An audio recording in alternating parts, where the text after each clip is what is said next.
กราบสวัสดีพ่อแม่พี่น้องสู้ผู้สู้คนเนาะยินดีต้อนรับเข้าสู่ช่องดำลาวเส้นเก่าเส้นเดิมนะพี่น้องเนาะมื้อนี้น้องเมื่อแต่ตะปือพี่น้องเอ้ยโชคร้ายรถบ่มีรถเมื่อเสกองเนาะแต่ตะปือก็เลยได้มื้อย่างเนาะนี่ย่างจนหอดลานมันแล้วนะพี่น้องโอ้โหชีวิตแม่งสู้เลยแม่งสู้ชีวิตเลยมื้อนี้แล้วพี่น้องเอ้ยทำอิฐว่าสินอนอัตตปือนะพี่น้องแต่ก็บ่อยากนอนเนาะเพราะมื้ออื่นว่าสิมื้อบ้านเพราะว่าพุ่นบ้านนะพี่น้องเลยสู้ชีวิตซะยากเลยบ่กินข้าวแต่เช้าเลยพี่น้องทุกข์ใจที่บ่ได้มื้อมีของฝรั่งหัวเสือเฮานี่ทำนี้แหละเพิ่มฝรั่งนิดน้อยตัวนี้บ่ไหวแล้วโอ้ยหิวข้าวเลยพี่น้องไปเห็นก็จอดรถแน่เมื่อย่างละตอนนี้หอดละ52ละหันจำพวกวัยรุ่นมันพัก52พี่น้องเด็กกระปุก เมื่อยพี่น้องบ่ไหวแล้วโชว์ชีวิตแต่การเดินทางรอบนี้เป็นสุดขีดเลยนะพี่น้องบ่ได้กินข้าวแต่เช้าเลย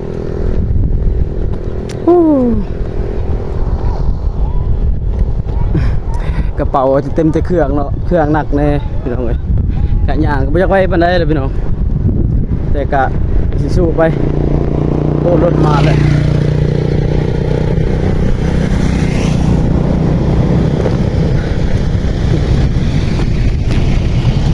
มีรถมารับเลยพี่น้องแบ่งเบยเลยตอนนี้มีรถมารับแล้วมิสเตอร์อังหน่อย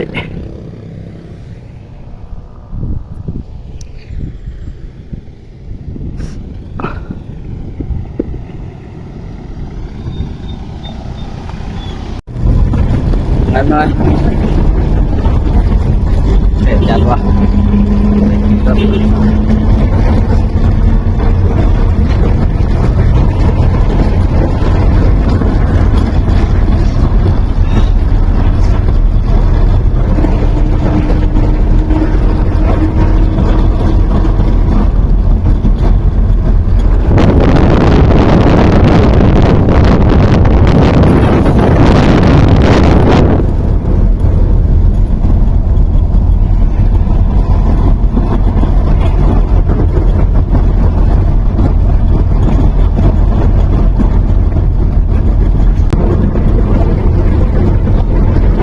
รถโดยสารมีเมื่อเสกองเนาะมันเพราะว่ามันสำเนียงนี้มีแต่รถตรงมา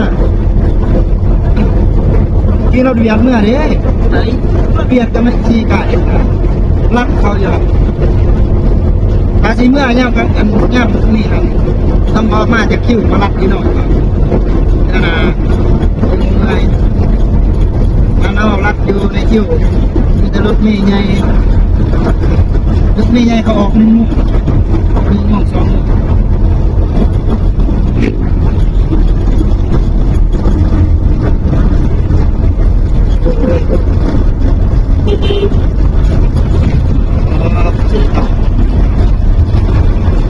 เด็กมอสติงเหรอน้ำมาเลยนะ10%น้ำมาเซต5ก็ตอบสัตว์เมาเราผิดกินปักตะกินเมื่อบ้านว่ะ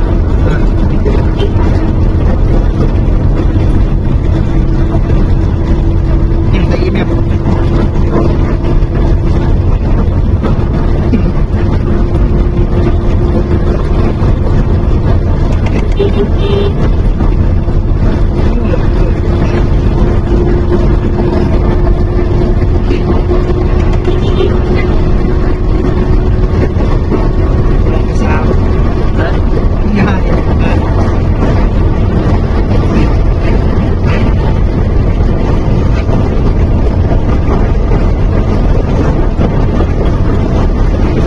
นี่ไปกินข้าวบดมือ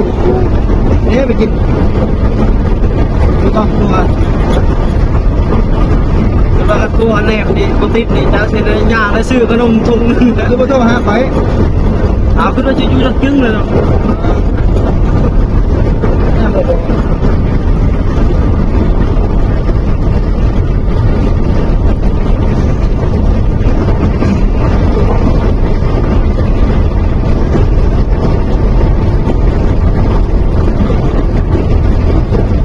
ครับ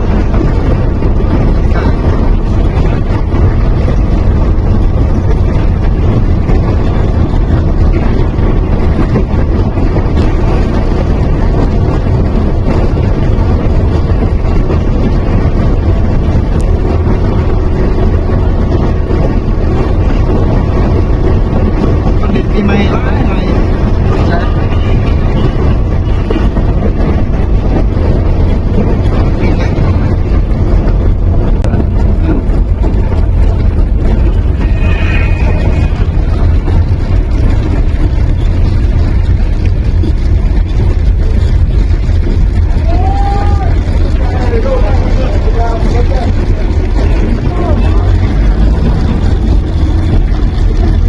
เขาจัดเต็มที่เนาะเขตในเมืองเนาะสงกรานต์